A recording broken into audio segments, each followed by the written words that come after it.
সকালবেলা এখানে নুডলস রান্না করে নিতেছি।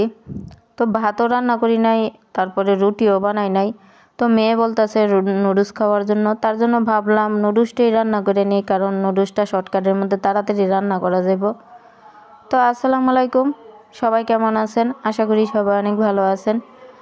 আলহামদুলিল্লাহ আমি ভালো আছি। তো নুডলসটা কিন্তু আমি ডিম দিয়ে রান্না করতেছি। তো নুডলস ডিম দিয়ে রান্না করুক, তারপরে মাংস দিয়ে রান্না করুক, দুইভাবেই কিন্তু ভালো লাগে। তবে আমাদের ঘরে ডিম দিয়ে রান্না করলে সবাই পছন্দ করে, কিন্তু একজন পছন্দ করে না। তো তারপরও আমি ডিমটা দিয়ে রান্না করলাম, কারণ এত সকাল সকাল মাংস নামাইতে ফ্রিজের থেকে মনেও থাকে না। তো সকালবেলায় নুডলস দিয়ে নাস্তাটা করে নিছি। তারপরে এখানে পিঠা নামাই নিতেছি। তো পিঠাগুলো কিন্তু আমি নিজে বানাই নাই, তো পিঠাগুলা গ্রাম থেকে আমার আম্মা দিয়া পাঠাইছে। তো আমি জানতামও না এই পিঠাগুলা যে দিয়া পাঠাইব। তো যখন বাসায় আসছে তখন দেখি পিঠা দিয়া দিছে, আরও অন্যান্য অনেক কিছু দিয়া দিছে। তো এখানে কিন্তু 2 রকমের পিঠা। তো আপনাদের এখানে এই পিঠাগুলারে কী নামে বলে কমেন্ট করে জানায়েন। আমাদের এখানে একটা পিঠারে বলা হয়েছে চুক্কা পিঠা, তারপরে মেরা পিঠা বলে আর কি, মেরা পিঠা চুক্কা পিঠা বলে। আর একটা পিঠা, এই যে এই পিঠাটা হয়েছে ভিতরে গয়লা দিয়া নারিকেল দিয়া চিনি দিয়া বানানো হয়েছে।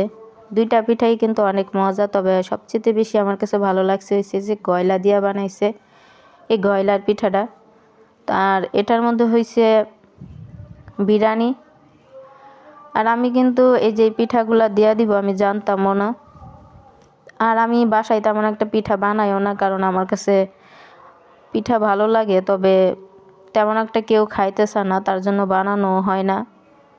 আর আমি তেমন একটা বানাইতেও পারি না পিঠা, তার জন্য এত আগ্রহ করে বানাই না।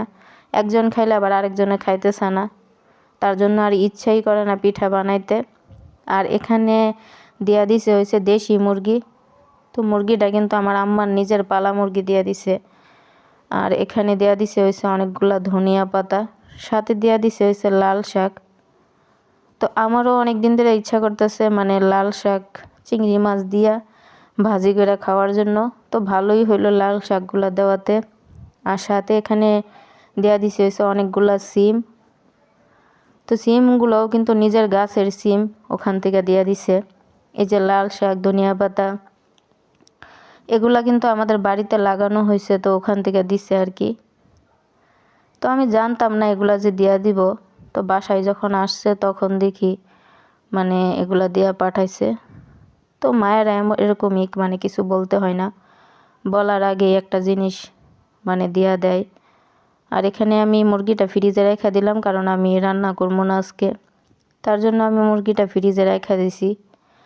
আর এখানে সন্ধ্যার সময় নিয়ে বসে পড়লো হইছে ফুচকা। তো নিচে একজন ফুচকা বিক্রি করতেছে, তো ওখান থেকে নিয়ে আসছে। আর ফুচকাটা ছোট বড় সবাই কিন্তু অনেক পছন্দ করে, আর ফুচকাটা কিন্তু অনেক মজা ছিল। তো সবাই মিল্লা মানে অল্প জিনিস হোক আর বেশি জিনিসই হোক, সবাই মিলে একসাথে বৈশা খাওয়ার মজাই কিন্তু একটা আলাদা। তো আমরা এখানে সবাই বৈশা এখানে ফুচকা খাইয়া নিলাম। আর ফুচকাগুলা কিন্তু অনেক ভালো লাগছিল। তারপরে এখানে বৈশা পড়লাম রাতের বেলা ভাত নিয়া। তো তরকারি ছিল, তো তরকারি দিয়ে খাইতে ইচ্ছা করতেছে না, তার জন্য একটু সিমের ভর্তা বানিয়ে নিলাম। ওই যে আমার আম্মা সিমগুলা দিয়া পাঠাইলো, তো ওখান থেকে মানে সিম দিয়া ভর্তা বানিয়ে নিলাম আর কি। আর আমার তো এমনিতেই সব রকমের ভর্তাই ভালো লাগে, ভর্তা আমার এমনিতেই অনেক পছন্দ। তো ভাবলাম সিম ভর্তা একটু বানাই নেই, ভালো লাগবো। আর ভর্তাটাও কিন্তু অনেক মজা হয়েছে। তো সবাই ভালো দেখেন, আর আমার ভিডিওটা কীরকম লাগলো কমেন্ট করে জানায়েন।